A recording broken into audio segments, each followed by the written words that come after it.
Hey, this will be a video chart update on ZVTK, ZVTK Incorporated. This one has just been an absolute beast. No other way that you can really classify it. Continues to go up. I thought for sure there was going to be a pullback here sometime soon, but it just doesn't do it. Keeps going up as currently defined chart gravity, as I like to say. We're going to spend the majority of our time on the 60-minute. Right now we're on the daily chart. But real quick on the daily, the thing I wanted to point out was just the volume. Huge volume, huge liquidity, so this is a great trader. Easy to hop in and out, and just day trade, swing trade, whatever you want to do with it. But when liquidity is this much, that's a great trader, and that's I think the reason why it's become so popular is because people are always on the lookout for volume and liquidity, and this one really does have it. This big lower shadow here, this was a bad print, fat finger trade, whatever you want to call it.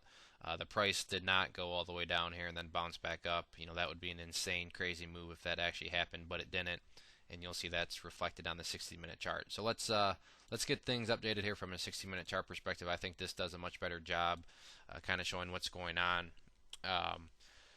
So today, another nice day, and we had some consolidation and so forth, but overall, still making higher lows ever since. Let's see, 1221 here, where the first big surge of volume came in. You can see that the price has just continued to go up. And what I want to point out here from a support standpoint is this red line here, which is the 10-day simple moving average. You can see that this has pretty much kind of been the wave. I like to call these sorts of stocks kind of riding the wave, meaning they're just riding in this 10-day simple moving average. You can see here the price pulled back, bounced off it. Here, price pulled back, bounced off it. Right here again, price got close to it, came up. And for the time being, a lot of people keep asking me, I want to try to get in on a pullback. And to answer that question, I would say if history continues to repeat itself, the 10-day simple moving average is the spot where you'd want to get in on any sort of pullback, because as I just pointed out, the past one, two, three times it's happened. The price has then bounced back off. Now, is that a guarantee that it'll happen again? Obviously, charts don't make any guarantees, just like there are no guarantees in the market. But if you use past history as any sort of indicator, you can see that it has bounced off quite a few times. Now, if the 10-day doesn't hold, the next, I think, possibly nice entry point would be right here, this gray line, which is the 20-day simple moving average, or excuse me, not day.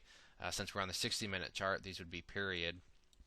So this right here is a 10-period moving average, and then the gray line is a 20-period. So that could also be another nice entry if there is any sort of pullback.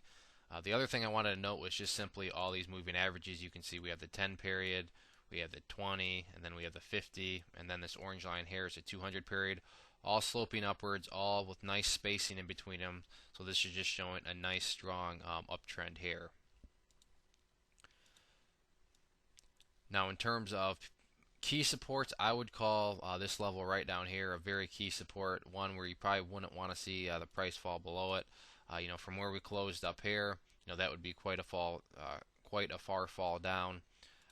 But to answer the questions, people saying, what support level do we really want to see hold on any sort of more drastic pullback? My answer would be, this level here, right at about the 0.0095 area, give or take a little bit. But if there is any sort of bigger pullback and it comes down here, the chart would still look very healthy if it bounced around here before heading back up. That would still be a very attractive chart. So, keep that in mind from the support standpoint that, ideally this is the level that I would personally like to see. That's just obviously my opinion. Now for resistances, this one's pretty easy. The current resistance that the chart is looking to get through is just simply the high that was put in on this candle right here, where the high was at 0.0163. So that is the current resistance. The chart is basically in blue sky territory right now, meaning that every time it breaks resistance, it's pretty much up to the traders and people in the stock on where they want to put in the next resistance by, taking profits. Obviously, this is where the profit takers finally overwhelm, the people willing to buy. So then it had to pull back, and then this is where, the people willing to buy finally overwhelmed the profit takers, which allowed it to get pushed back up. But for the time being, going through a little short-term kind of consolidation move here. Maybe it's going to let the 10-period simple moving average kind of catch up a little bit, and then if history repeats itself, bounce up from it. But no problem with sideways action. That's all healthy as long as higher lows are always being made. There's nothing to panic about if the price does go down or sideways a little bit. It's all about putting in higher lows. And like I said, as long as this level would hold on any sort of major pullback, then the chart's still going to look fine and attractive for other people and traders. So that is where we stand right now. Congratulations once again to the people that have been playing this. It was brought to my attention down in the 0.0024 range, so it's clearly made a huge jump since then, and I know people on the Facebook page have been following it for a long time. So congrats to everybody, and hopefully everybody is making money. Remember, if you're going to sell, try to do so at the ask, and that way it can keep moving up, and you're making more money at the same time. So if there are any other questions on the chart, please shoot me a message. If you have not yet, I'd encourage you to check out bullwarriorstocks.com. If you go there and sign up for the free newsletter, you'll be sent a free ebook, and with your newsletter subscription, you'll get chart setups, trade ideas, educational pieces, all sorts of things, from big boards down to penny stocks. So there's a good variety, something for everybody, and best part is everything's free. So it's worth signing up and giving it a try. One more time, this was ZVTK. Thanks for listening.